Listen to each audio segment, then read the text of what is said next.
मोदी जी 65 दिन से देश बंद पड़ा हुआ है और बहुराष्ट्रीय कंपनियों दुनिया की वॉलमार्ट, फ्लिपकार्ट, स्नैपडील, अमेज़न और भारत की यूनिलीवर, आईटीसी, अंबानी, अडानी, टाटा, बिरला, आप लोगों ने पाखंड करके और अपने सारा माल पे कब्जा करने के लिए किसानों के ये 65 दिन से जो देशबंदी का नाटक करवाया महामारी की आड़ में, यथार्थ में आपने देख लिया कि महामारी की आड़ में जो पाखंड किया गया था वह सब कुछ नहीं, केवल अब किसानों का माल खरीदने और अपने गोदामों में भरने के लिए किया गया था।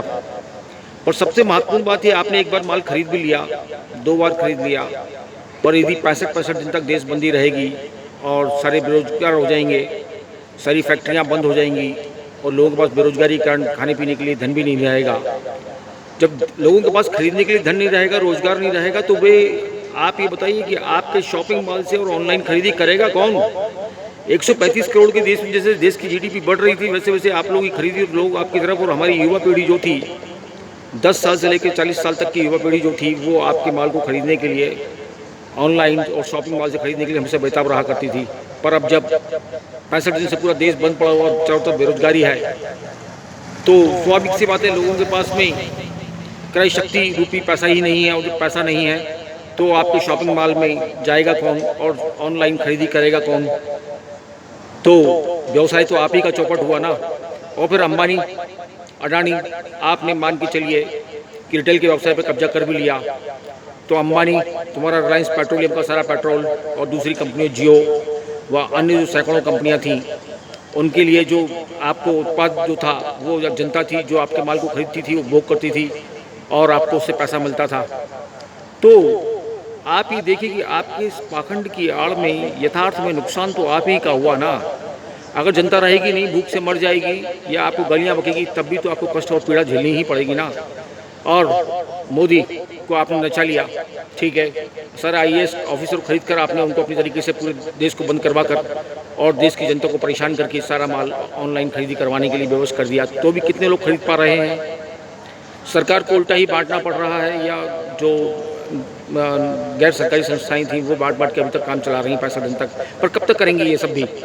अगर देशबंदी का पाखंड चलता रहा और कोरोना की आड़ में जिसको बंद किया जाता रहा, तो सबसे ज़्यादा नुकसान पूंजीपतियों आप ही को भुगतना पड़ेगा। ये आपको समझना चाहिए। जितनी जनता के पास क्रय शक्ति होगी, वो उतना ज़्यादा माल खरीदेगी, उतना ज़्यादा ऑनलाइन शॉपिंग करेगी, उतनी ज़्यादा वो शॉपिंग मॉल में जाकर वहाँ से खरीदी करती। पर जब बेरोजगारी होने के कारण जब लोगों के पास पैसा ही नहीं रहेगा, तो बताइए कि आपके माल का क्या सदुपयोग होगा और आप कहाँ माल बेचेंगे, किसके ऊपर राज करेंगे आप?